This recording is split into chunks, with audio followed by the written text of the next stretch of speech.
Aqui a gente tem a opção de desligada, operação a partir da plataforma e a operação a partir do solo. Entendeu? Obrigado. Aqui, ó, a partir do solo. Então aqui do jeito que ela está, eu só consigo operar lá por cima. Ó, cuidado com a mão aí. Vamos tentar subir. Tá vendo? Não sobe, mas ela tá ligada. A bateria tá carregada, tá vendo? O orímetro. Tudo bem? Vendo aqui? Agora vamos ligar a partir do solo.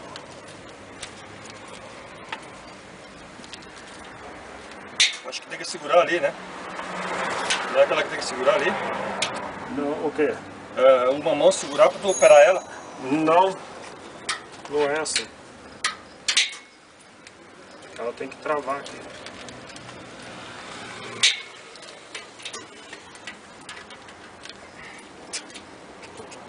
Não era pra acontecer isso, ó. Não precisa de chave então. De chave. Por isso que ele tá operando aqui. Ela tá com pane essa plataforma.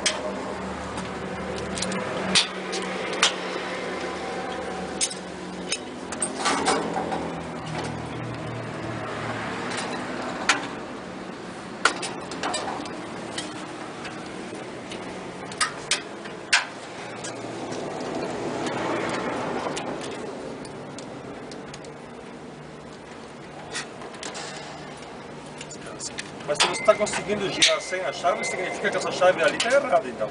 Tá errado. Ó. A chave. Porque você está... Olha como você gira sem Não a chave. pode acontecer isso. Não, por isso que eu estou dizendo, não deve ser a chave certa, então. Não, eu acho que qualquer coisa que você colocar aqui, você gira. Sem a chave, colocar chave fina. Qualquer coisa. Cadê outra chave aí pra testar?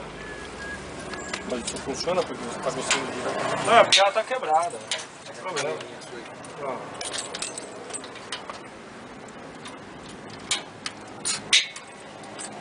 Ela tá operando só a partir da Essa aí já foi plataforma. na construção civil, com certeza. É. Só a partir da plataforma. Bom, aí a gente vai operar lá na plataforma. Aqui seria subida e descida, tá? Ela não faz movimentação a partir do solo. Prova só. Segurando assim. Ó. Olha que eu tô certo. É, mas só que quando a gente opera Porque não daí precisa você- ficar segurando. Ah, ela fica bloqueada? Fica fixa, é.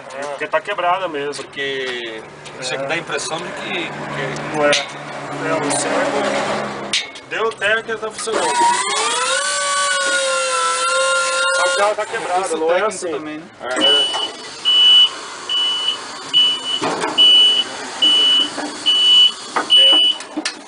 Tá? Beleza, então vamos deixar já operado. Vamos fazer de conta que a chave parte de cima, né? Que a chave pra cima, tá? E aqui a gente não vai conseguir mais fazer a operação. Isso é o botão de emergência. Se der uma pane elétrica ou hidráulica, a gente puxa, a cabine desce devagar. Beleza? Vamos mostrar aqui por cima. Deixa eu ver, a gente tem 2, 4, 6, 7. Vamos subir todo mundo só para mim fazer a demonstração. Portanto, não pode fazer operação com mais de duas pessoas. A gente sobe, eu demonstro para vocês como funciona o sistema, depois vai cada um comigo para fazer o funcionamento.